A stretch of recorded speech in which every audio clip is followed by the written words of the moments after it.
Welcome back to the Wrong Advice Podcast. I'm your host, John Peduto, and I'm very excited to have my friend Kait Schoeb on the line with us today. Kait, how you doing? Hey, good. How are you? I'm doing great, thanks. I'm super excited to have you on the podcast today. Why don't you give a quick intro to the listeners? So what would you like to know? I'm originally from Pittsburgh. I'm an artist, usually in like oil or acrylic painting and realism, and then I'll dabble in some abstract too. And then now I live in Seattle. So that's about what I got for you. Far from home for sure.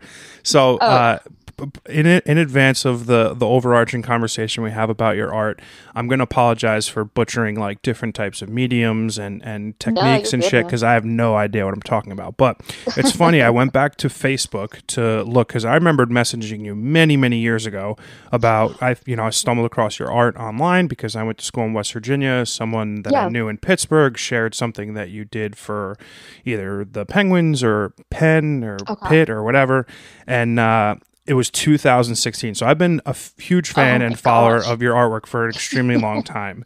Thanks. But explain to me how you started getting into art and when it became a career, and just kind of talk me through your artistic journey. Yeah, I mean, I was always artistic ever since I was a kid. I was always like coloring and winning coloring contests in elementary school. I mean, I just took your standard art classes that you had to take all the way up until high school.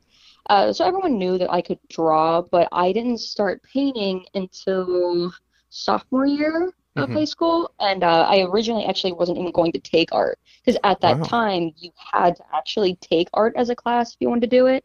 And my first year I didn't take it, and then my mom was like, what the fuck are you doing? Like, why aren't you doing art? So my sophomore year, I actually finally took studio art, and then that's where we were introduced into painting. So as we were talking about earlier before we started, kind of like the imposter syndrome. So I would do these paintings, and I thought they looked like shit. So I actually tried to throw one away, and my mom took it out of the garbage, and she made me enter it in this like high school contest, and I wound up winning third place. Oh my God, I You love know, that. yeah, so like I was just like, meh, okay. I mean, I don't know. I set my bar pretty high just with everything in life. So if I'm not great at it, I don't want to do it. So third place like didn't wow me. But continued to do art into my junior year. And then that's when we got into oil painting and started to get into painting people. And that's when I started to realize like, oh, maybe I can paint. So it was my junior summer going into my senior year, and my art teacher wanted us to take a painting home and like work on it all summer. And I didn't know what to paint, so she finally found this painting of a bus driver in the magazine, and I went to this kid. He kept the photo because nobody wanted it, and I was like, hey, like you still have the photo of that guy? He's like, yeah. So he gave it to me, and so I worked on that all summer. And I just didn't know, how people were going to react to it. I only had my family members that saw it. I didn't have my teacher giving me critiques of, change this, do that. So I took them into school my first day of senior year, and my teacher like fell out of her chair. And so I got like a huge reaction. And so now everyone knows that painting of Cletus, my bus driver, well, not my actual bus Right, driver, right. but the bus driver painting. And I always say Cletus is my baby. And my art teacher put me into every contest that she could. And not only did I, win them all, but I was winning best of show. Wow. So the one time I didn't go to my one show, and it was like 800 entries out of 5 states. And my teacher, this is, I am old, or so this is no cell phones. She called on my house phone and left a message on the answering machine, and we came home and turned it on. And she is freaking the fuck out. And she was like, you won, you took the whole show. Like, Holy so shit. that was another thing that was just kind of like, oh, maybe, I can do this. So as it started to develop, my senior year, did more oil paintings, and they turned out beautiful, and started to think like, maybe I can do this in the future. And my art teacher was like, think about going to art school. So she had told me about Savannah College of Art and Design, and I actually got in, but it was $40,000 a year. Oh, wow. So it was kind of like, do I want to go to school for something that I already know how to do and I'm very good at it? Can I even make this into a career? Can I even make this money back? So it was actually like 3 weeks before I was supposed to go to Savannah, paid room and board, and I got too scared, and I was like, I'm not going. So there I was, 18, not knowing what to do with my life, and everyone would always ask, like, oh, so what are you doing? Like, where are you going to school? Is always like the number one question after you graduate. And I would tell people, like, oh, like, I'm not going to school. And then, like, the look of, like, disappointment and, like, judgment all over their face, and they're like, so what are you doing? I was like, well, you know, I don't know. And, you know, that was a period of my life where I was very lost. So for the next 2 years at least, all I didn't even really paint anymore. I just worked part-time jobs. And I worked at Hard Rock Pittsburgh, and I was a hostess, and, you know, you wind up talking to people, and I would show them my artwork, and everyone would always say, like, what are you doing here? Why aren't you doing art? Like, what are you doing here? And I was just like, oh, you know, like, I need money, you know, to pay my bills, and, you know, got to make it somehow. So it kind of developed slowly over the years by complete fate. I mean, I can't speak for other artists. I'm incredibly fortunate, and I just think I am incredibly fucking lucky with the people I've met in my life, and sometimes I don't feel like my life is real. And at the time, I mean, still, but at the time, filming movies in Pittsburgh was like really, really big. And so I decided to be an extra on one of the movies, and they called me and asked if I wanted to be a stand-in for the lead role of the Taylor Lautner movie. And I didn't even know what a stand-in was, and I said absolutely. Yeah. And I was Lily Collins' stand-in. So that was my first time working on movie sets, being around high-profile people. You learn how to be professional, and, you know, you see firsthand, too, of people that are always, like, you know, trying to get something out of people. There's always, you know what I mean? Like, they always just want something from you, and to see that, like, firsthand, and just made you respect people more in the industry of, you know, I would never want someone to treat me like that. And so I never told any of them that I was an artist, unlike a lot of people that were on set that were kind of like, hey, nudge, nudge, here's what I do. Yeah, right. So I actually, that job was left to my dad. So my dad worked at the Sheraton Hotel where the crew was staying. So my dad was the one that was always bragging about me. So I had people on set coming up to me and saying, like, hey, you know, like, I met your dad, like, show me your artwork. Oh my God, so I from love there, that. Yeah, so, like, from there, then I would show them my stuff, and I got a couple pieces from some of the crew members I did for them, and that was some of, like, my first commissions that I started doing. And then I kind of realized, like, I don't want to work at Hard Rock anymore. Yeah. I just want to work on movies, and I want to paint for these people. So I wound up quitting Hard Rock, and the people on the movie set were like, do you have an agent? Like, if you want to keep working on sets, you should get an agent. So I wound up auditioning for our local talent agency, Doherty in Pittsburgh. So I did print, commercial modeling, and acting. And sometimes if you want to make, like, an extra buck, like, if you want to, I don't want to say be a shot girl, but sometimes it's more classier than that, and you get paid a lot more. So they would ask me if I wanted to work the Penn's golf outings. So I was like, yeah, I get to sit on the golf course and fucking watch these guys play. Like, okay, and get paid for it. So once again, it's just kind of fate of meeting the right people at the right time. So, you know, I would have people, and it wasn't even the guys, like the players, it was more of the people that were with them that would be like, oh, so, like, what do you do? And stuff like that. And I would tell them. So I met a few people. This was, oh my God, this was 2011, because it was their Stanley Cup reunion. So it was like 2011, 2012, whenever I worked the golf outings. And so we're talking, you know, 10 years ago that I met people, and it wasn't until years later that they remembered me and were like, hey, like, I remember you, like, do you want to do paintings? Like, so that's kind of like how I was introduced to people with the pens from years ago, but it wasn't until like 10 years later did something come of it. Takes a long time. Yeah, serendipity though. That's amazing.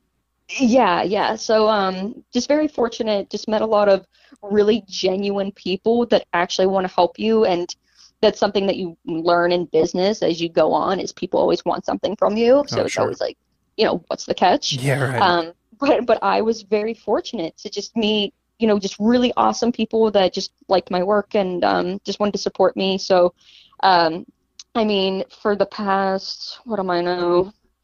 31. So 12 years I've been doing commissions and just, slowly building since then. And I've met more people in the organization. And I was introduced to the Penn's Foundation right before I moved out to Seattle about 3 years ago. And then I just started doing work for the Pens about 2 years ago. Mm-hmm. And I mean, luckily, like they haven't cared that I live out here, and I have a great relationship with them, and we talk about what they want me to paint. So yeah. Thank you. Yeah. And so I mean, we just talk about what they want, and I paint it for them, and I ship it out to them, and we make the foundation a lot of money. That's awesome. And yeah, so I mean, I've just been super grateful that doesn't really matter where I live. I mean, I can do stuff for people all over the country, and so yeah, that's just what I've been doing. That's pretty cool. So again, like I don't know styles and or conversational artwork, but so like a couple pieces that have stuck out to me is like the Jason Witten piece that you did. Would that be called what was that, like portraiture? Is that realism? Like how would you describe that? Yeah, it's a portrait. I just call it like realism or portrait. So like that the detail that you're able to get like on his face, on his jersey, on like it's just insane. And obviously audio is not the best place to talk about art, but I will be linking your Instagram and website to the show notes. But it's just like incredible the detail and the realistic nature that you can get from this stuff. How long does it take to master a skill like that? And the second end of that is, I'm glad that you brought up imposter syndrome. Have you been now in the game long enough where you kind of feel like, fuck it, I know what I'm doing, I can do this? Or do you still have like those twinges of doubt or, Yeah, so I mean, like trying to think what part I should answer first. I would say, I mean, I've been building my skill, I would say probably since I was a little kid. If you saw like the drawings that I did when I was a kid, I mean, I still have sketches and stuff that I did when I was awesome. From like third grade, and it was always cartoons. I could never really draw realism, but then when you give me a painting, I can paint realism. Oh. And sometimes I do compare my early works of paintings versus like what they look like now, and it has gotten sharper and cleaner at times. And it also depends on how much time am I being rushed. Sure. So I mean, I'm probably going to keep developing my style probably till the day I die. There was some kind of quote, I think it was from, don't quote me, I want to say it was like Picasso or like Van Gogh or something. And somebody came up to them in the cafe and they were like, hey, can you do like a portrait or like painting of me real quick on this napkin? And they do, and they take like 10 minutes to do it. And then they said this like absurd amount of money that they wanted for it. And the person was like, yeah, but you only did it for like 10 minutes. And they're like, yeah, but it took me like 40 something years to get where right. I am. Yeah. Like, so it's always going to kind of develop, and my style is always going to develop as well too. I mean, I started to get into more like abstract kind of work the past like few years. Like that cityscape, that multiple color cityscape. Yeah. Oh yeah, I love that. Thanks. It was kind of like, like moving out to Seattle too. I mean, living in Pittsburgh, I mean, you paint something in Pittsburgh and people love it. Yeah. Out in Seattle, I had no idea what the market would be. So it's kind of like, wanted to throw shit against the wall and see what sticks. So playing around like different styles, and it's definitely been beneficial for me because, some people, and me personally, like I love realism. I love painting realism, but would I hang that in my house? No. What I want to hang in my house is actually like modern abstract kind of work. So that way I can kind of branch out to different people and make money in different ways. And right now I'm kind of developing, instead of painting exactly from the photo, because it's kind of like, what's the point of people paying me all this money when you can just print out the photo? It just makes no sense. Yeah. So I'm trying to get more into putting more photos together, coming up with like different concepts. The Marilyn Monroe painting that I just did, I used modeling paste. So when you can't see it obviously in the photo, but when you're up against the painting, it's like thick 3D in like the striping. So I'm trying to get into more like texture and just playing around with like different styles. So I think I mean, I've been doing this since I was a kid, but it's just constantly evolving and changing and playing around with stuff. And with the Jason painting, I mean, I knew that was a really big deal too. So it was for Jason for his retirement party. And so he was going to get the original painting. And then we did like 20 limited edition prints like for his friends and family. Oh, very cool. And I think so, like, I knew it was a really big deal. So it was just constantly, like, I must have worked on his one eye, oh my God, multiple days, just like this teeny, teeny little eye, because I was just like, oh my God, don't fuck it up. Like, because it's the whole point. It's like, it has to look like the person. I mean, it does. You nailed it, obviously. Yeah. Not only am I doing it for the person, so they know what they look like, but a bunch of people know what he looks like too, and they're going to be able to tell immediately, like, oh, that doesn't look like him. Yeah, like his chin is off, or his eyebrow, or yeah, right. Yeah. So, yeah, like, luckily, I mean, he turned out beautiful, but that's because I really just, like, took my time, and some paintings you can definitely tell when I'm more rushed, versus with Jason, I was just like, oh God, this is a big deal. It needs to look like him. But yeah, and then what was the other part of the question? So like you've been doing this for, a decade plus. Syndrome. Yeah. Oh, yeah. It's funny that you mention that because I usually stick to painting people. Mm-hmm. It's just what I personally enjoy. And just recently, I've actually, right before we did the podcast, I was on the phone with somebody, and one of the paintings they want is a landscape one. Mm-hmm. And I don't like doing landscapes. It's not really what I want to do. But, I mean, if someone's willing to pay the money for it, I'm like, why not? And it's kind of also like a challenge, too, to kind of challenge myself. And I mean, I always say, because I painted Sgt. Pepper's, like that album cover, and I always say, all right, if I can paint that fucking album cover, I can do anything. Yeah. I'm sure I can paint a landscape. I'm sure it's fine. Yeah, there's a few colors on that. Yeah, just a little. So I agreed to do this painting for this guy, and it's not only is it a landscape, but it's by far the biggest painting that I've ever done. It's 5 foot by 4 foot, so literally it's as tall as me. Oh, wow. So it's definitely gonna challenge me. Not gonna lie and say that I'm 100% confident. So I mean, no matter how long you've been doing it, I think there's always going to be a little bit of doubt, and I like staying humble as well too, but enough confidence to know that, like, hey, like you've done some stuff in the past, like you can probably do this. Do you feel like social media plays any part in that? I mean, I know. Hell yeah. Okay. Hell yeah. Yeah, I know. Like, for sure. Yes. I mean, literally, it was just a few days ago. Sometimes, like, I see other artists, and I mean, it's been like that a lot in Seattle as well too, like actually in the galleries, and I try to describe it to people sometimes where it's so inspiring and it's so intimidating at the same time, because these people, especially in Seattle, it's a big art community. Mm-hmm. These people are so fucking talented. You can throw a rock and hit an artist that's talented. And to go from Pittsburgh, where I was a big fish in a small pond, and then I come here, artists everywhere, and they're all super talented, and you see their work and you're so inspired. You're like, wow, that is so cool, like I would love to try that. And then there's times when it's like, like why aren't I doing as well as them, or you know what I mean? Mm-hmm. It's so easy to like quickly compare yourself to someone else, right? Absolutely. I mean, I have artists that I'm friends with, and sometimes I'll see their stuff online, and as much as I root for them, sometimes when I see them doing like really well, I'm like, yeah, like, well, obviously, like, I'm rooting for them, and like I like their stuff, like I physically like it mm-hmm. on social media because they deserve it. But yeah, there's a part of me that like kind of feels it's not necessarily like their work, it's the opportunities that they're getting, mm-hmm. that sometimes that I'm just kind of like, oh, like I'm just sitting at home like fucking painting pet portraits, and you know what I mean, like it's not like these like cool things like the pens all the time, right?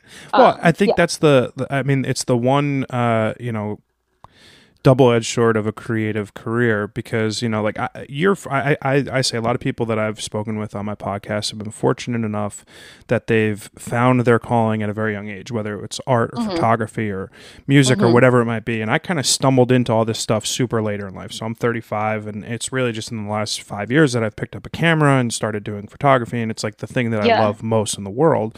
But you guys, a lot of these people that I've spoken with have had a long career, like they've got a long journey. So I try not to compare my chapter 1 with someone's chapter 30th, but when you're on a social media platform where unfortunately it's always shoved in your face, and it's like, oh well, I have X followers, they've got 10 times that. I get one like, they get 1 billion. It's like it's hard not to compare yourself.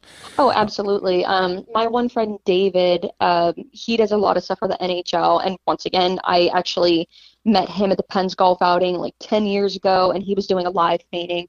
And once again, my style develops because I didn't even know what live painting was until I met David. And so that's actually how I got into live paintings, which, 10 years ago, I wouldn't have had any idea that I would have been, rolling into another source of income by doing it like that. But David is so talented, and he's done the goalie masks for like Carey Price and, cool. And like a few other people. And he does a bunch of murals for the NHL, travels all over the world. David, I have more followers than David. I think he only has 1,000 something. But guess what? He's laughing all the way to the bank. Yeah, like right. he might have 1,000 followers, but it's every single one of those people count. Like they're doing something for him. And so I always try to remind myself, like, David has a banging career and he doesn't need 1 million followers. But there are times when, and I know like likes don't matter, but sometimes it does. And I'll do a painting that took me months, and it's gorgeous, and it might only get 90 likes, and you're just like, what the fuck? It's ego, though.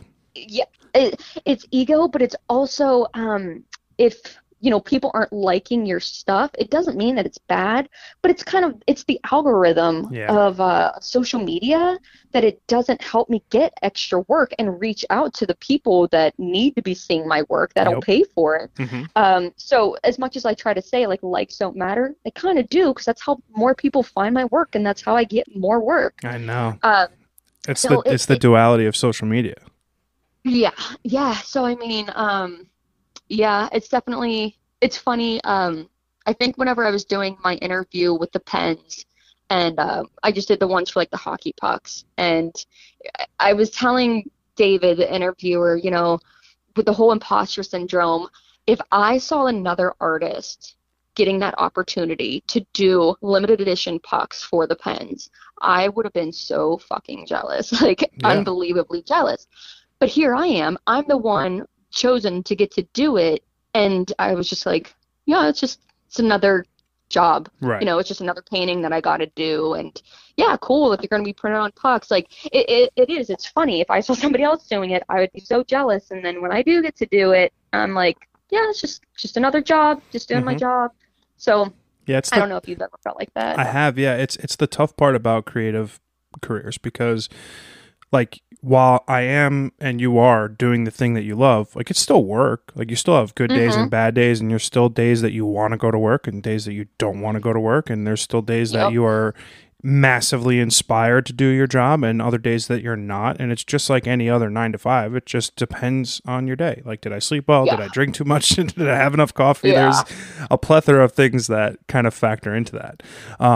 You mentioned earlier confidence and inspiration. So as an artist, how does other people's artwork inspire you? Does it give you encouragement to try different styles? Is it okay. Yeah, especially when I came out to Seattle, just to kind of get a feel of what sells out here. I would go into some of the art galleries, and a lot of it was kind of the abstract-y. And some of it, I'm not gonna lie, I was like, I can fucking do that. I would look at it and be like, they're trying to sell this painting for $4,000, I can fucking do that. Jeez. So that's kind of how I got. That's nothing in Seattle. $4,000 for a painting is absolutely nothing. Wow. So I would I would look up about the acrylic pour paintings, because they were really cool, and that's what was in the galleries, and then people pour epoxy resin on top of it. And I just watch YouTube videos of people doing them, and obviously trial and error, and you play around with it. And I've sold those paintings to people that want to do the abstract kind of paintings. So yeah, it's just those kind of things for sure. Even just scrolling on social media, just getting inspiration from other artists, and clearly never ever ripping off another person's work. That's like rule number one. Yeah. I've had that happen to me. Really? Yeah. I didn't know who she was, but people actually, a friend of mine, she had found this girl somehow, and it was a James Conner painting that I did that was kind of like in the abstracty. Mm-hmm. And she was like, hey, I'm not trying to start any drama or anything, but you need to look at this girl's Instagram because it's your exact painting of James Conner that you did. And that painting sold for $6,000 at a charity auction, and I had to get permission from the Steelers because it was for Dr. Stanley Marx's event, James is oncologist. Right. So I had to get permission to even do that painting because I had the Steeler logo. Mm-hmm. And this girl, it was verbatim. Like nothing about it was changed. Usually, when you take inspiration from somebody, like there's like tits and bits of like what you like, and this was an exact replica of my painting. Mm-hmm. And so I was pissed. Yeah, and I rightfully so. I'm not, I get why people, like some of my I hate saying fans, but people that like are fans of my work, they started commenting on the photo and started kind of bullying her and calling her out for stealing my work. And I appreciate people supporting me, but do not bully people online. Like we're not 16 years old. I know. So the girl, she messaged me and she apologized, and when I talked to her about it, and I mean, you do try to take it as a compliment. Somebody liked your work enough. But at the same time, when I talked to her, and like, didn't they teach you in high school? Like, you can't, that's plagiarism. Like, right. Yeah, you can't, like, we were taught that for sure in art class in high school. And she was like, yeah, we were taught that too. And it's like, then why'd you fucking do it? Like, why did you do it? Yeah, right. I said, hey, if you want to take inspiration, like, go for it. And it wasn't just mine. There was other people's artwork on there too. I said, you can take inspiration, but you have to give credit to the original artist. You can't pass it off as your own artwork. And she completely agreed, and I think she felt very embarrassed. And she was a young kid too. I think she was in college, and just like, look, there's a lot of artists out there that can be real fucking mean, and they could sue you. Me, I don't care. I'm just gonna give you a little bit of a tongue lashing, say, don't do this again, please, and just don't do it to other artists. So yeah, that kind of happened with her a few. Actually, this is like a couple years ago, maybe. But does something like that, like, I don't want to say call, like, it is a negative, right? It's like, imitation is the sincerest form of flattery. Like, that's bullshit in a way. But like, does something like that, like, kind of be like, take the wind out of your sail? Like, I spent years building like my style. Yes, absolutely. And that style I created my own. I got inspiration from another artist that I follow. He's incredible. But you would never look at his work and then look at my paintings and be like, oh, that's his style. You would never. He does a lot of portraits and their faces are in multicolor. Mm-hmm. So that's where I took like the inspiration, but you would never look at his stuff and think like, oh, that looks like Kait Schoeb's paintings, or like same style, not even close. And that is a great example of, taking inspiration from somebody and ripping off someone else's work. Oh, totally. So I wound up kind of just like creating that style based off of inspiration. And then here's somebody that she claimed she wasn't going to sell the painting or anything. And it's like, so what, are you going to keep it in your house for the rest of your life? I mean, come on now. And I told her, like, do it for? Like that painting sold at auction for thousands. I had to get permission to even do that painting. And then here's somebody just coming right in and doing it. That's fucked up. That was another thing too. Yeah. So it's just like, hopefully she doesn't do it again. But I mean, I definitely have taken inspiration from artists of totally. Me, more or less. It's just trying different styles, but never yeah, you never want to rip off someone else's work. Yeah. So like style wise, you've done like a lot of portraiture, realistic stuff, and dabbling in the abstract world with like some of those cityscapes and things. The Marilyn Monroe, Andy Warhol stuff. Is that like considered pop art? I don't know. Okay. I don't know what to call it. My question was going to be like, because I see like a lot of people on Instagram and TikTok and all these places that like blow up. It's because they have some sort of pop art, like where it's either a celebrity or a brand or something. So as like an independent artist who like, you know, like you mentioned, a lot of your growth, you know, financially and success and like business wise is predicated on more followers and more likes and stuff. Like, do you feel kind of pressure to have to produce that kind of work? Oh yeah, absolutely. I mean, it's awesome. Don't get me wrong. I'm just curious. Yeah. Oh, absolutely. I mean, that's what's going to separate me from other artists and what's going to make me stand out. And I mean, the biggest bonus of it all is that's my artwork. It's my vision. It's my creativity and my personality. It's so literally. I'm biased. I mean, Marilyn's like the OG bombshell, but that painting is so fucking cool because you like kind of tag teamed like the old black and white modern, with the it's just so fucking cool. Like I don't follow a ton of artists online, but that's like super unique to me. Like I had never seen something like that. So that's pretty cool. Yeah, so like that, and thank you so much, because that is the stuff that makes me happiest. I feel like a lot of artists that I see, you can tell by looking at their artwork what their personality is, and you know, that's a representation of my personality. So I know artists that, and I know them personally, and they create beautiful work, and whether it be, you know, landscapes or you know, doing realistic photos of food. They're fantastic. They do an amazing job. But I'm going to tell you straight out, that's boring as fuck to me. Yeah, right, a bowl of bananas. Super boring. Yes, it looks incredible. They are incredible artists, but to me, that is incredibly boring. And I know their personalities, and they're very chill people, and they're very quiet and meek. And so I'm like, yeah, that is your personality. Like I can tell. Not calling them boring, but they're, you know, very mellow, and their artwork is very, you know, classic subdued, and mellow. Yeah. And then there's me, where I come up with this like goofy, wild, crazy shit. And, you know, I think of myself as a realist. Like in general, I try to look at, you know, every situation in a rational and realistic way. So I think that's why I'm drawn to doing realism. But then when people have met me, and I'm sure they can tell from this podcast, they're like, she's fucking crazy. like, or like, you know what I mean? Or like, she's cool. I want to hang out with her. Right. Like, cool personality. Right. Exactly. Yeah. So like, that's always something that separated me from a lot of artists, because a lot of artists, from what I've heard and kind of from what I've met, don't really have personalities. So that's always been a plus for me, where yes, I'm very talented, but I also have personality. So I can hang out with people and I can sell my artwork. And that's something that a lot of artists kind of lack. But that is the work that does make me happiest, is doing like the weird, not weird, but like, you know, your spin on, yeah, like that's always my favorite, but I don't get a chance to do it very often because unfortunately, but fortunately, I am very busy with commissions. That was actually going to be my next question.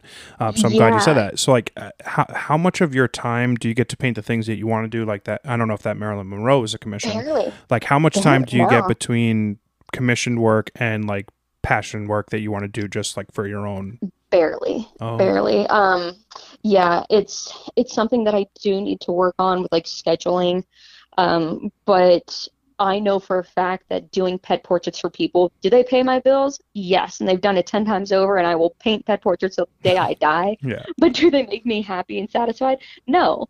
But sometimes... But a girl's gotta eat, right? Exactly. I have been so broke at times in my life being an artist. I've had fucking air for dinner.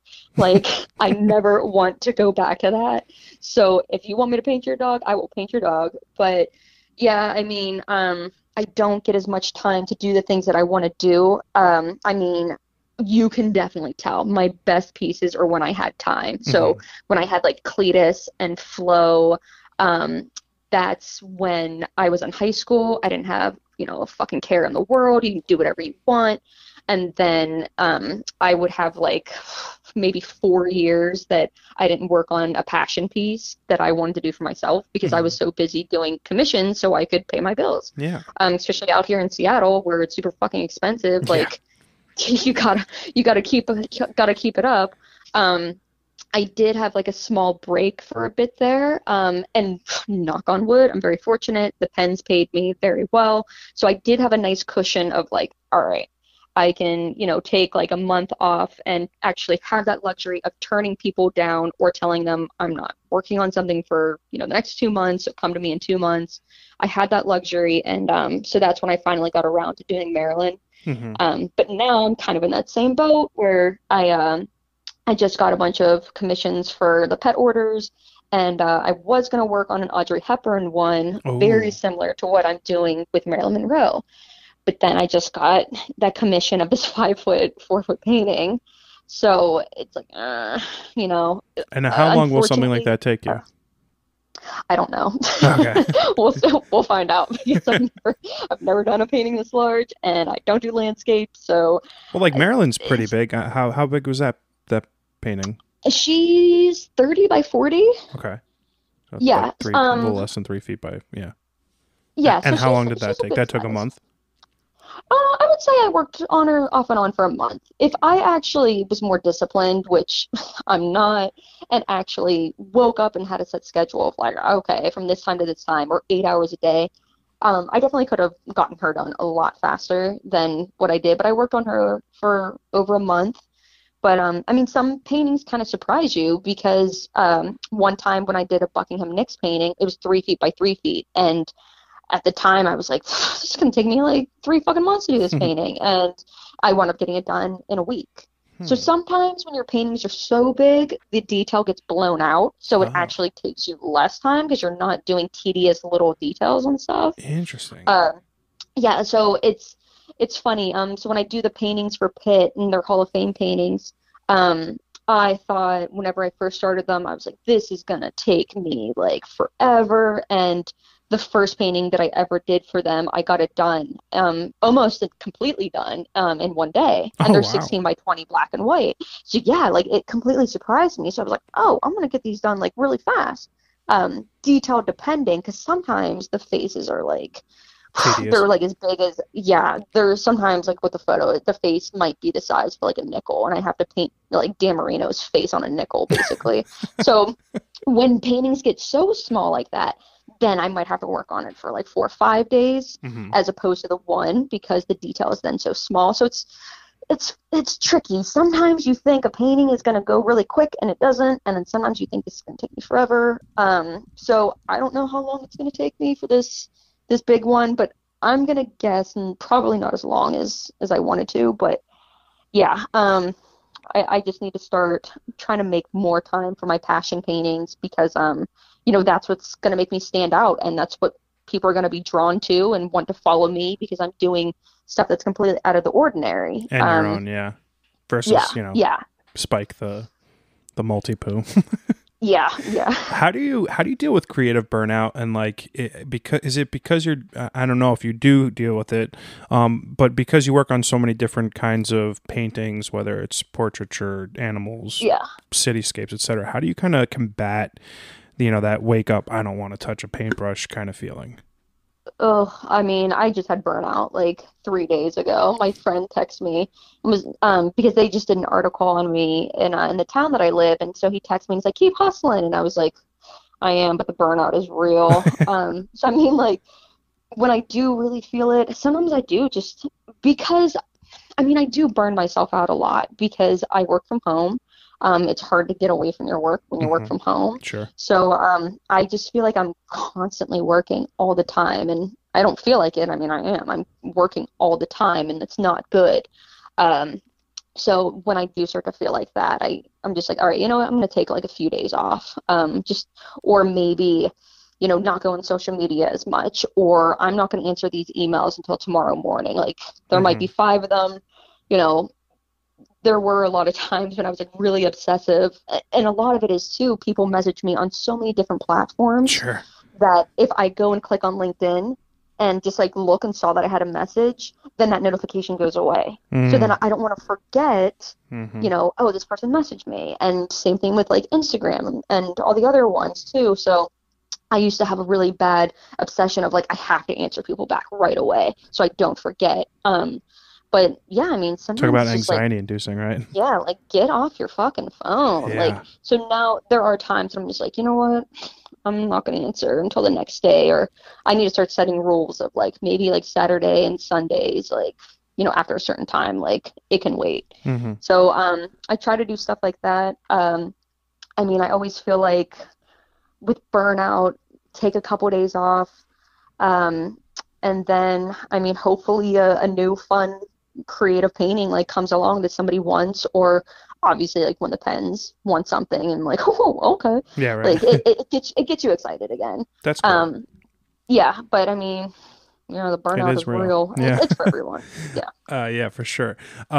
So it's hard to say, like, I mean, obviously I've been blown away by your work for a while, and you've had massive successes. You've worked with huge organizations, charities, and you're just like a working, amazing artist. Do you how do you go about setting goals for yourself? Is it like, I want X number of commissions this year, I want to be in a gallery next year? Like, how do you go about kind of looking in the future of where you want to be a year from now, 3 years from now, that kind of level? I wish I was even that organized. I'm not.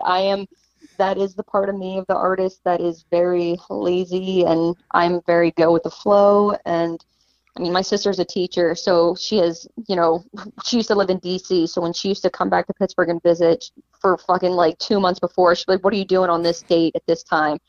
Me and my dad are like, Chris, I don't know what I'm doing tomorrow. Yeah, right. And so like, she's super organized, and I'm just very go with the flow. So I wish I were that organized to be like, you know, around next year, like I want to do this, and I don't really think about it. I mean, maybe I should. But yeah, I mean, there's always like a couple little things that I have written down of like, oh, you know, maybe like look into this. But yeah, it's definitely something I need to work on, but I'm not disciplined enough to be like, hey, like, you know, set a goal at this time. And I got to be honest, I appreciate that a lot, because you know, so much of like at least my youth was, you know, you go to high school, you go to college, you get a job, and like, it's always like, where am I going to be in 5 years? I'm going to have the house, I'm going to have the wife, I'm going to have this and that. And it's like, I don't have any of those things. If you don't meet that expectation, then you know what I mean? It's just going to be a constant disappointment. 100%. It's like, I have to be married and have kids by this age. And it's just like, you don't know what life's going to throw at you. So, I mean, you might as well just ride it and just see what happens. And I mean, fortunately for me, it's been a hell of a ride, and maybe that's why I've had the opportunities that I've had. So I'm just like, yeah, sure, whatever. Yeah, I mean, I love that attitude, because I'm very, very similar in that, because I think life is life's what happens when you're busy making other plans. Like, if you told me 10 years ago I'd be doing what I'm doing now, I'd be like, what the fuck are you talking about? Like, come on, no shot. But yeah, no, I greatly appreciate that.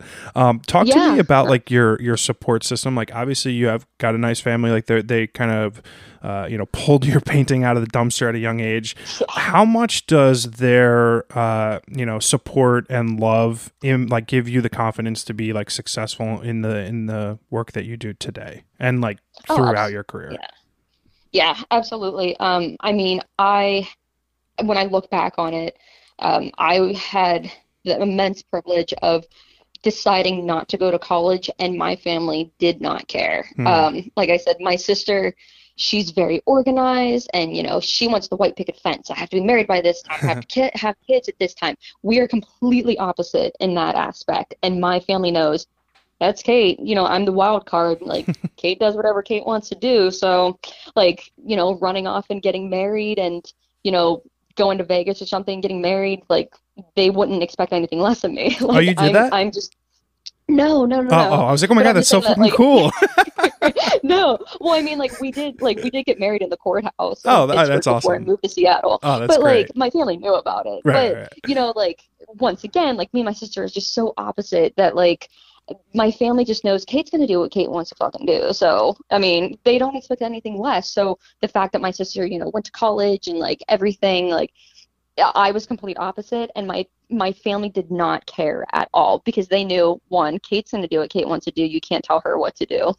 But also, I think maybe because both of my parents didn't go to college, so they weren't like, you have to do this, you have to go to school. Nice. But mainly they knew, especially after high school when I was rocking every single art competition, they knew like Katie's, she's very talented. Like she's not just sitting back doing nothing. Like it's going to happen for her. So as much as my dad had a really successful business in Las Vegas when we lived there, so my dad, like I would go to him a lot of like business advice and things like that, and which has always been incredibly helpful. But I mean, my dad has been saying it for years, like, Katie, it's going to happen for you. It's going to happen for you. So my family has just been incredibly supportive. Obviously, my dad is bragging about me to people like in the hotel all the time. I mean, not even just to crew members, like literally it'll just be anybody. And my dad would be like, hey, this person's going to contact you like all the time. I love that. Yeah. So, parents are the best like that.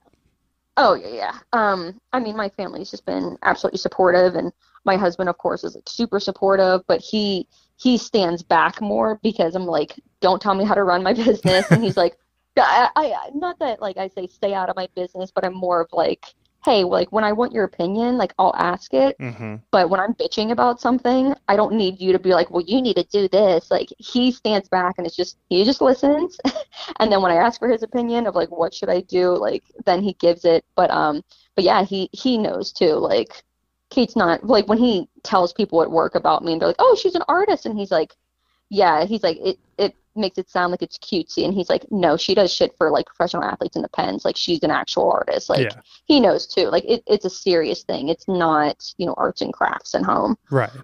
No pops, but I mean not yeah, I mean not just my family, but I have like a select, well, my group of friends from high school are like super supportive. They're always sharing my stuff for me on social media, but there's been a select couple people in my life that I had met throughout the years that they're the ones that are so genuine, and they had met me, like they didn't grow up with me, like they only met me a few years ago, and we created like such great relationships and friendships, and they're always supporting me and showing people my work, and they're getting me like these high profile people and jobs sometimes, and I don't owe them anything, and they're doing this at a, like, yeah, just incredibly fortunate in that aspect too. That's amazing. Yeah, I found I've made a dramatic shift in my life to a creative career, and you find like these champions for you, and like these people who are like your tribe, that they just want to see you succeed because like they see how much I love the thing that I'm doing, and they just want me to be successful because they just care on unbiasedly just to see me succeed. And it's not because they want to like revel in it, but it's like that's nice when you get to that level of you've got your tribe and they're there for you and they're supporting you, and that's awesome. I like that. Yeah. So I'm just glad that, I mean, like I said, they always know Kate's going to do what Kate wants to do. And I mean, with this whole like cancel culture, like bullshit that is going on, like we didn't have this when I was a kid growing up. This is just social media and like the past few years. Like I joke with my husband all the time. I'm like a fucking cockroach. You can't get rid of me. So like if someone ever tried to cancel me, I'm like, fucking, I dare you. I fucking dare you. You can't cancel me. Like I will still wake up every single day and paint. It doesn't matter. Like, you can cancel me all you want. I am still going to be an artist. I'm still going to paint whether you fucking like me or not. And I think that's, and I think, especially in the creative field too, just in life in general, but you do have to have that mindset of like, I don't give a fuck what you think about me. I love what I do, and I'm going to do it whether you're buying my artwork or not. Totally. I get this thing where, and it's, again, it's social media's fault. I just wrap myself up into it. Like some of the photos that I take that I think are like the most powerful, and there's like a real story behind the image, gets no love, no shares, no likes or anything. And like, that's like, just like kicks me right in the fucking nuts. And then other times, like I'll post a picture of like fucking something so stupid, like a sunset or something, and it's like 1 million likes. It's like very frustrating, and it's like that duality. It's just like, fucking A, I hate this place. I saw, it's not a meme, but I saw someone say about social media, especially Instagram with their algorithm is terrible for small businesses and the creative field, and so it was like a meme, and it was like, just remember, you don't suck. like the algorithm does. Yeah. And I was like, I mean, it's true. I Like, saved that exact meme. It's literally on my phone. Like, yeah, I have to remind myself that sometimes, like, when you look at something that you post, like, if only 50 people see it, like, you can't control how many people Instagram yeah, shows your stuff to. It's like a yeah, frustrating thing. And especially for a platform like Instagram where there's, a billion followers and they're no mm-hmm, longer like a quote unquote photo sharing app. So it's like, well, if I mm-hmm, can't share my photography and I can't share my artwork, like, what the fuck? What are you mm-hmm, here for? Like, I got to start exactly. dancing around my photo so you can share it to fucking people. It's so stupid. It's terrible. I know. Yeah. It's ridiculous. I find artists like you guys are in an industry that's just like immensely hard to like pinpoint Uh-huh. and like peg down because you look at something like that Basquiat would do and you're like, wow, okay, that's $58 million, but a Mm-hmm. third grader Why, could do what that. makes it 50? Yeah, exactly. What Right. makes it worth $50 million? So how do you like deride value in your work, or like what is it about the stuff that you produce that like you can look at it and be like, I don't give a fuck whether someone thinks this is like high class art or world class or Yeah. whatever, and like have the confidence in yourself that you could just like produce what it is you want to and Yeah. not worry about what like a critic or outside forces kind of can focus on. Yeah. I mean, luckily I've always had a kind of like a fuck you kind of attitude, Yeah. luckily, if you couldn't tell. So, I mean, I've always kind of had that mindset. So it's like, it costs what it costs. And my one friend, he was an attorney, or he is an attorney in Pittsburgh, and I remember him telling me whenever he opened up his own practice, and he was like, I would tell people what I wanted, price wise, and they would kind of be like, and he's like, you want the best, you got to pay for the best. Well, So I like that. I kind of just have that mindset of like, look, if you want good work, you have to pay for good work. I still feel like I underprice my stuff a lot, whether it's in Pittsburgh or Seattle, just because of like knowing like the talent that has to go into it, the time, the cost of materials and shipping and taxes that you have to take out on it. And yeah, I mean, I do still struggle with, how much should I price something?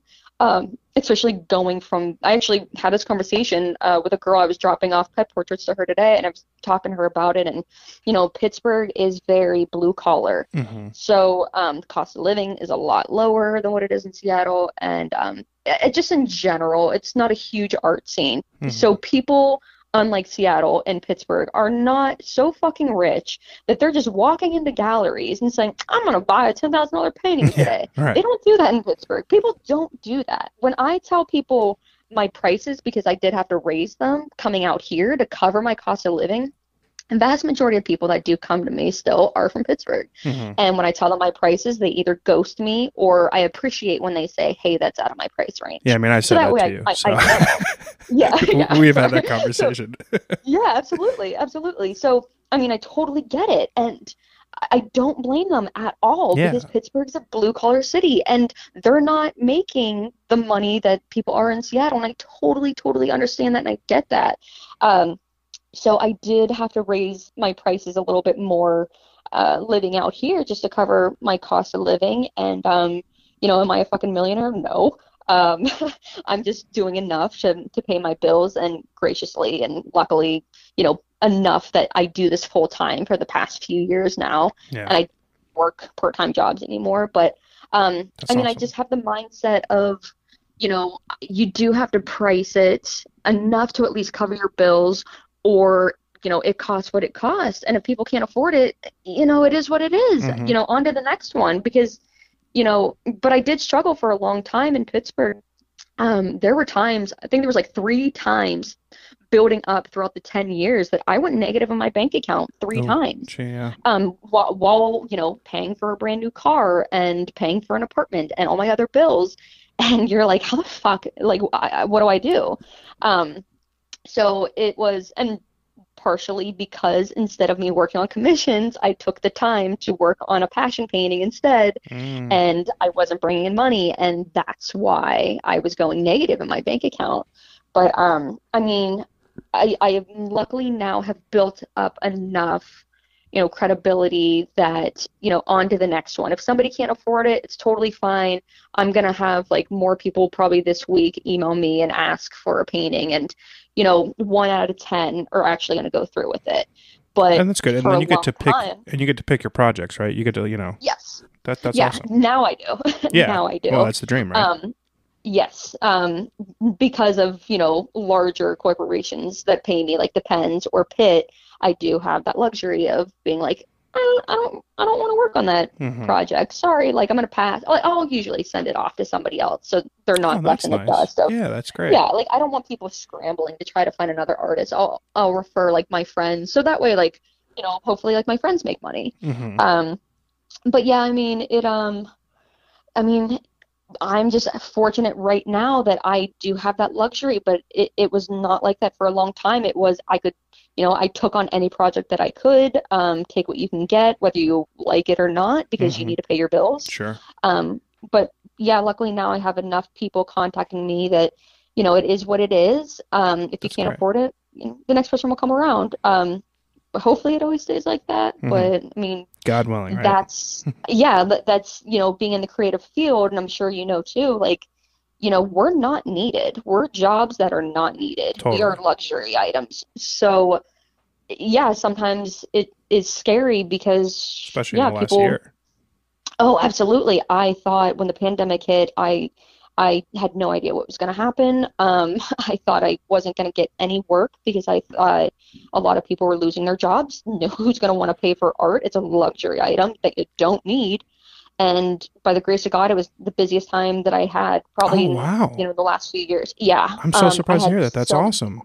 same, thank you. Yeah, like, but yeah, I mean, in the creative field, it's we're not needed, and the struggle is real. And Yeah, I'm sure you've been through it too. Like, totally. yeah, So my next question is a bit of a long one, but I'll aim to get to the point as concise as possible. So, yeah, in relation to imposter syndrome, my biggest fear from my photography career perspective is showing up to yeah, a shoot or a job site and like my fucking SD card fails, or I don't have yeah, the film that I need, or my camera breaks, or like any number of anxiety riddled feelings that pop into my head yeah, 5 minutes before I snap the button, that I'm yeah, like, fuck, what the fuck am I doing here? I'm not fucking, I can't fucking do this, right? It's like all those things that yeah, you go through, and then you settle in and you're like, okay, I could do this. What's like your yeah. biggest fear as an artist, and how do you kind of overcome that fear? I think my biggest fear is going broke again. That's fair. And yeah, like I would have to say that's definitely my biggest fear. Like, I mean, luckily now I'm married, so I mean, I do have a cushion. So, I mean, once again, it's not like, I'm living off of, a rich guy or something, Yeah. but I at least have a spouse that brings in an income. So, if God forbid that were the case again, I'm not completely left in the dust to fall on my ass. Hmm. Like, you know, You um, got a partner. but at the same time, it is very like, I never want to have to go back to working part-time jobs that I don't want to, Mm. um, because that was something that really interfered with my work because I was, especially in Pennsylvania, like minimum wage is still 7.25. Jesus. So you're working like 5 days a week and your paychecks are maybe like 100 and something dollars. And it's like, this is nothing. I'm making nothing. And most of my time is being spent away from creating the artwork that is going to make me money and get me seen and more Mm. clients to get me the fuck out of here. Shit. That is by far like, I think about it every once in a while of like, I would fucking jump off of a bridge if I had to go back to working. Like, it sounds so selfish, and it is, because there are times when it's like, you better buckle up, buckaroo. Like, you got to do what you got to do to pay your bills. But I'm just like, that is like my worst nightmare. Um, I think that's so I incredibly mean, honest. Like, I yeah, appreciate oh the fuck out of that. Yeah. yeah, because like I said, no matter what, I'm always going to wake up every day and I'm going to paint whether people like the painting or not. I'm always going to. The question is, are you going to make money from it? Hmm. So, yeah, that's just like my biggest fear, I think. I don't care if people love or hate I mean, I don't care a little bit, but mostly like for me though, like I want to make stuff that makes me happy. And, if I make money off of it, fantastic. If I don't, I mean, I already have a shit ton of paintings that still haven't sold. So what else is new? Yeah. But yeah, I mean, yeah, I That's very just don't honest. want to have to go back to that. I Yeah. appreciate that candor, because that's like a very real, very honest, very creative passion person Yeah. would be able to relate very easily with that for sure. Oh, yeah, yeah. Especially, like I said, in the creative field where you're not needed. So, Mm. you know, everything with my business is all about, who you know Discretionary, and yeah. yeah, and marketing yourself online and everything. And that comes in once again into play with how many likes you get on something and to get more work. And if you're not getting work, you're not getting money, and it builds into that fear, and you don't know when your next commission's coming in. And yeah, I had a business coach. He was really great, and he always just described being an entrepreneur as it's a roller coaster, and it is. Like Hmm. sometimes there were times when like I was riding high, and I was like, I don't have to fucking worry about money, like I'm great. And then it's like 3 months later, like you haven't had really any projects come in, and you're like, What the oh fuck my happened? God, yeah, oh my God, and yeah. Luckily, it has been very stable for quite a few years now, but I have been through it, trust me. I love that. What do you have like a dream project or a dream person to paint, or like do you have any sort of like dream goals or like anything like fuck I want to paint XYZ or person, thing, Uh, place, anything like that? not like a dream goal, not really too much. Like I do have so many ideas of the Andy Warhols that I want to do. Hmm. Um, but I mean, the gallery that I'm at, she kind of shit all over my dreams a little Oh bit because no. she's like, he's not very, good looking and blah blah blah. And I know that might be more for like your Pittsburgh crowd. And it's like, yeah, like I get it, but Andy Warhol is universal though too. And Totally. but the gallery that I'm signed with in Edmonds is, or should I say, most of the people in Edmonds, it's not conservative, it's just very quiet. Most of the people are probably in their 50s or 60s on average, Hmm. and the gallery that I'm in, most of it is landscapes and still life. And then there's me with fucking Andy Warhol hanging from a balloon, like, Or so there holding is a a part pickle, of me right? that yeah, like that gets a kick out of like my stuff is completely different, but I don't know if it'll really sell, or at least not where I live. Hmm. The more like quirky kind of stuff is in Seattle. So I mean, she doesn't really want me. She literally said straight out, like after I did the deal with it with Andy Warhol in Picklesburg, and Yeah, it's I fucking sent her the hilarious. I like sent her the painting, and I thought she like was gonna put it in the gallery, and she just like called me and was like, "Hey, so are you gonna keep doing these Andy Warhols?" And I was like, "Yeah." And she's like, I mean, like she like didn't even want it in the gallery, and she's like, "Yeah, I mean, if you just want to like try and like sell that on your own." And it's like, "Okay." Like I literally have a fucking list of 10 ideas that I want to do with him that are just they're just so stupid and funny and quirky, and like, yeah, I know they're probably not like something people would hang in their house, but No, I think that it, is it's stuff that it's people would hang in their house. thanks, but it's just like it's just something that excites me, and it got me like excited, and then she kind of just like squashed it. So And then what does that do to your confidence? Are you it just like, doesn't. fuck it, I don't care, I'm gonna do it anyway? A little bit, yeah. There is a little bit that's like I'm gonna fucking paint what I want anyway. But I do still try to please her because I mean the whole point of me being at the gallery is to make her money. Right. So I do also want to kind of like owe her that, but I don't feel like she's letting me kind of like be the artist that I want to be. And sometimes I feel like, recording artists where, they have to create these pop songs that they don't want to because that's what their record label wants, Yeah, and to be that's the what's going to get you single on on the the radio and album. get you, Yeah. and yeah, and that's gonna make all the money. But they're like, but my favorite song on the album is this that I wrote, and they're like, that song's shit. That's never gonna, you know what I mean? Yeah. Like that's how I feel sometimes. Like the gallery is my record label, and they're like, yeah, but I know you like doing that, but we want you to do this instead because this is what's going to make money.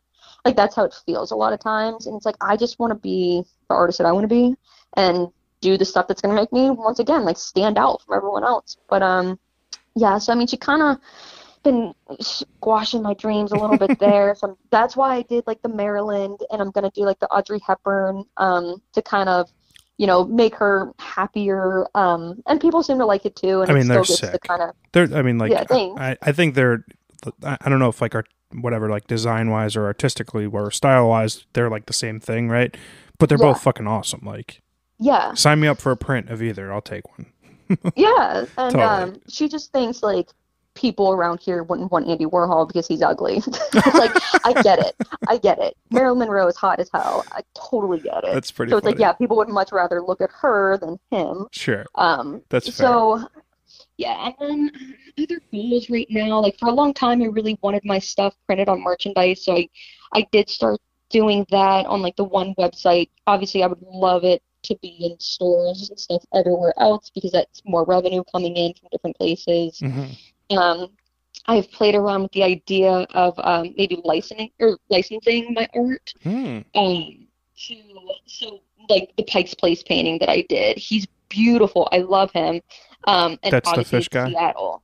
Yeah. So if I could, license that, and once again, because I work with a modeling agency, like I learned a lot from that. It's kind of like licensing your art. So whenever, I did a photo shoot for Fisher Price, we might have a usage fee. So it'd be like, okay, every time, they show this, you get this X amount of money, or we're going to pay you a flat fee and we own the rights to this for the next 2 years. Mm-hmm. Like that's how it works with licensing your art and photos and everything too.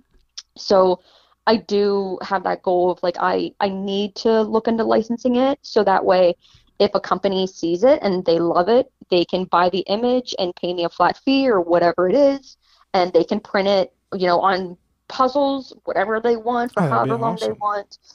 That would be cool. The only thing is, I don't know if I'm going to get a shoddy deal.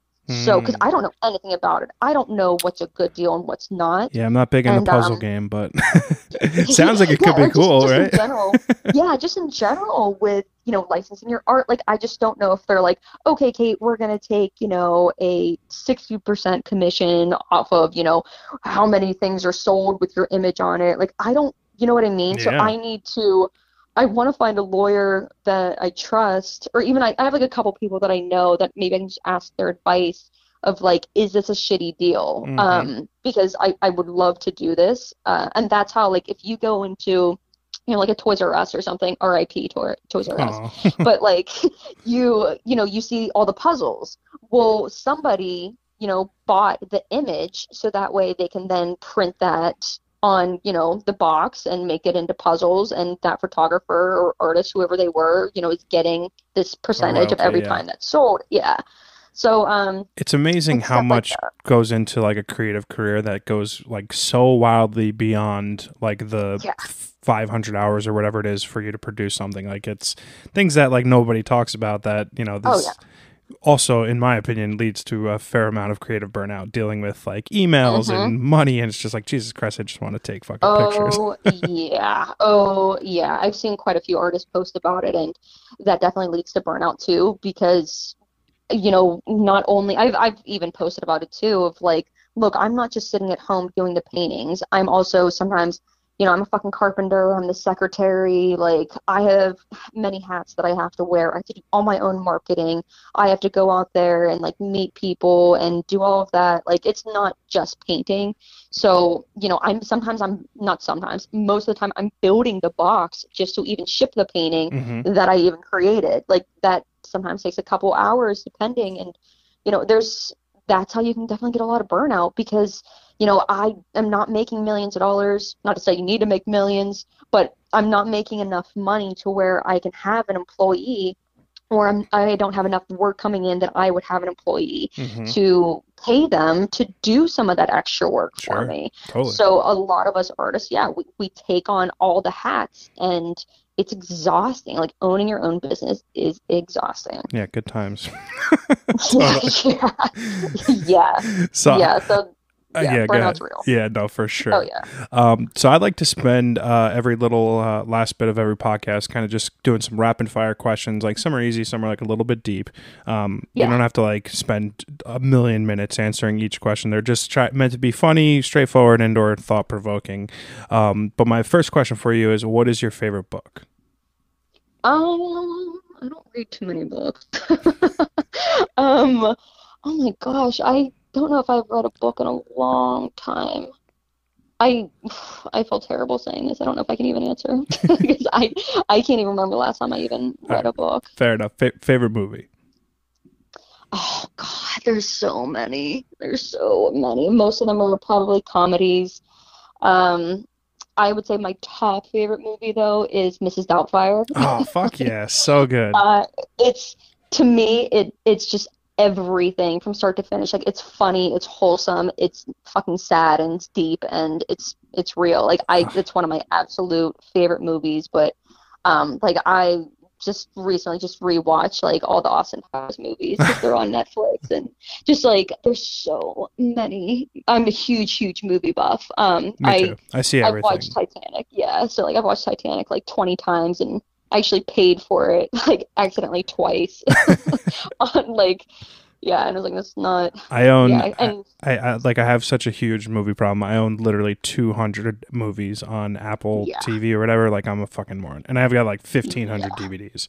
So I'm with you yeah. on that completely. I can't answer that question ever. Like, I'm single. Like, you have those conversations on dating apps. Like, oh, what's your favorite movie? I was like, how much time do you have? Like, Yes, this is like a seriously. Yeah, loaded like question. there's just some that like you never turn off. Like anytime Shawshank Redemption's on, I'm like, this is going on. Yeah. Deep Blue Sea. It's so fucking it's so awesomely bad.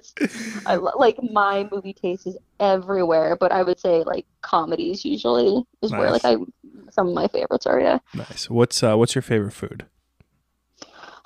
Once again, how much time do you have? Right, I love food, but right now, like I just have such a love affair with chicken Penang curry. Mm. It's and especially being out here in Seattle, like it's legit since we have a huge Asian population. Hmm. So it is it's the tits. So like it's it's expensive. It's like almost $20 every time I Oh buy it, shit. but I get it multiple times a month. So that's kind of like my obsession right now. Nice. But I love any, I don't care what it is, any type of Asian food. I don't fucking care. That's probably like the biggest genre is Asian food. Nice. Um, Heavy one. Do you believe in an afterlife? Oh yeah, Fuck for yeah. sure. Good. I like that. Yeah. What are you most proud of? Um, God, that is a deep one. I don't know, at the top of my head, I mean, I definitely have to say probably things that like I've overcome. Didn't have like the most beautiful childhood growing up. So I would say just the people that my sister and I turned out to be. My sister especially is just the most wonderful human being on this earth. And yeah, I'm just really proud of her, like who she is, like as a mother and a sister. She's like my absolute best friend. And I mean, I wouldn't be who I was if she was a piece of shit. I'd probably be a piece of shit. Oh, I Because love that. you know, she's my big sister. I always wanted to do everything that she wanted to do. But I mean, my sister practically raised me. Like I almost consider her like my mom. Mm.